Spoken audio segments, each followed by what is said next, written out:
on March 6th, when I got there and saw what needed to be done, I thought that would have been it. Well, I should have really rephrased that, because that facility was ever evolving.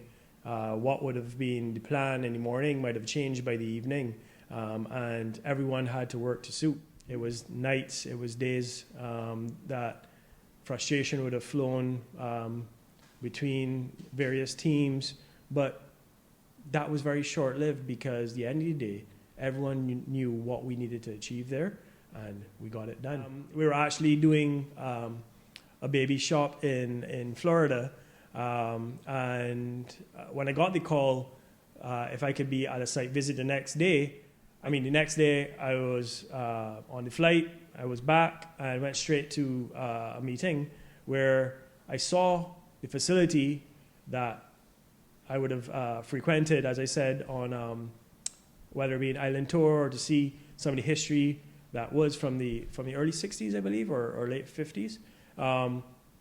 And knowing what had to be done outside of the debushing, knowing what had to be done electrically, knowing what had to be done from the water perspective, because people had stolen all the copper out the building, like everything had to be done from scratch. The structure itself was sound. There was no question in that, and that was a big challenge for us. So we were primarily brought on to do the audiovisual, the IT.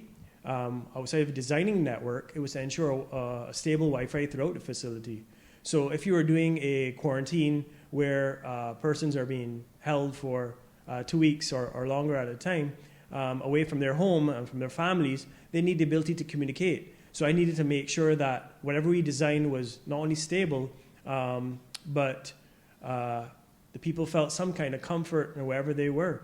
We had to do a lot of testing beforehand to ensure that that we provided a stable connection. So from the Wi-Fi aspect was one thing. Surveillance was another thing. Making sure we covered the certain areas, making sure that, again, persons are within the areas they're supposed to be and not interacting with others. So from the surveillance side, we had to design that. And controls also came on, the access control, making sure who's in what door, who can access where, who's doing the necessary hygiene and cleaning to then access another area. All these procedures we had to see through. Coming down to communication, whether it be calling building to building, so the PBX system, a simple thing as a receptionist speaking to someone from behind the glass that may or may not be infected, the ability to speak without a break in the glass. So we use transducer audio to achieve that kind of communication.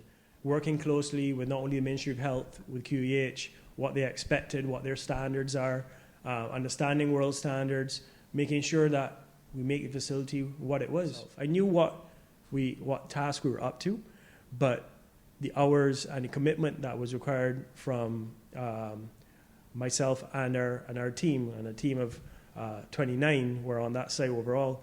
I had to be respectful of everyone and their family, their friends, the sacrifices they made. Not only the crazy hours we put in, because as relates to our party job, we make necessary preparations and containment beforehand, but then there's the time that's required that everyone had put in. I have to really salute my team, because it was not an easy task. And anyone on that facility, we had to work closely with other electrical firms, other contractors. We had to constantly, on a given day, touch base with each one of them, just to make sure, hey, how you're getting through, see their progress, so that we could plan then our next step. Where are we going to from here? How is tomorrow going to play out? This is what we're going to try and achieve, but guess what? It wasn't always like that.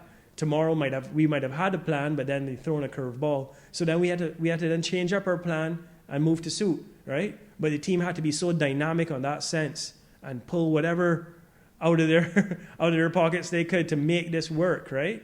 We were trying to take care of so much we could beforehand, but it came down to cleaning. When we were moving things, we had set up little stations to wash and to sanitize and then go again. And it was interesting. It was a job like no other, and challenges like no other that I could explain. And I think a lot of people have to say that.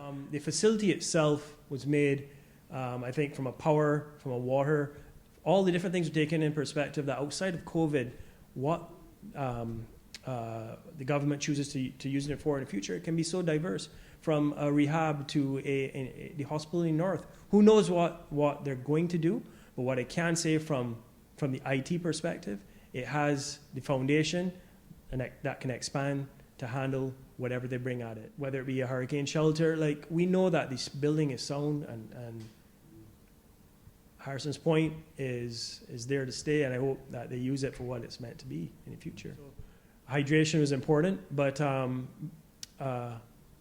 if you didn't bring your food there with you, we were literally in the middle of nowhere.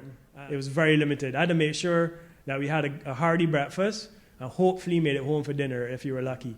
But it wasn't difficult. We were a bunch of power bars, more water and Powerades and stuff like that throughout the whole day. I had a separate laundry basket specifically to do anything that I took from Harrison's Point. My clothing, anything that was in my vehicle, and I did laundry. I put all that laundry and did laundry pretty much every 2 days to do with anything at Harrison's Point. On the morning, the next day, fully disinfecting and wiping down my entire truck. And I reiterated to my team that they should do the same. But it was so scary because you're coming home, not only to, as I said at that time, my 19-month-old, but my 7-month pregnant wife, and all kind of things were going through my head, and it was really to take the necessary precautions, but then stay focused on what it was. As it relates to facility, you had the different buildings. You went from administration, you had the guard hut, the guard building, the administration, staff quarters that they built. You came to the generator building, kitchen, laundry, storage building. We created a conference room in the north that they can conduct. We did the quarantine facility, as I said, was the largest building. You had the primary and secondary isolation buildings. Primary specifically where you had the negative pressure, you had the ventilators. These are the people who are critical, and getting everything there right, even from our perspective, was so crucial because it would save a life, making sure the stability of the power, the transition over, the IT being stable, the equipment reading what it should read, the person seeing what they need to see, controlling the doors and the access throughout that building.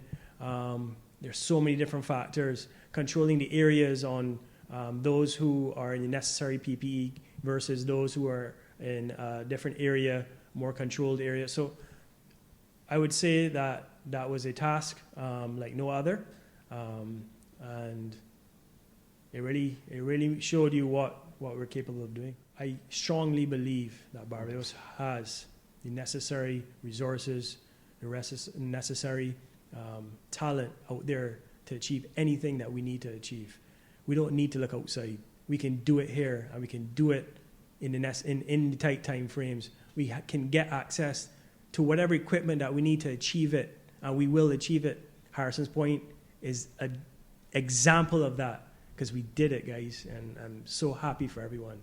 I just want to say I salute all of you continuing to work out there, all of you on the front line every single day as we fight COVID-19.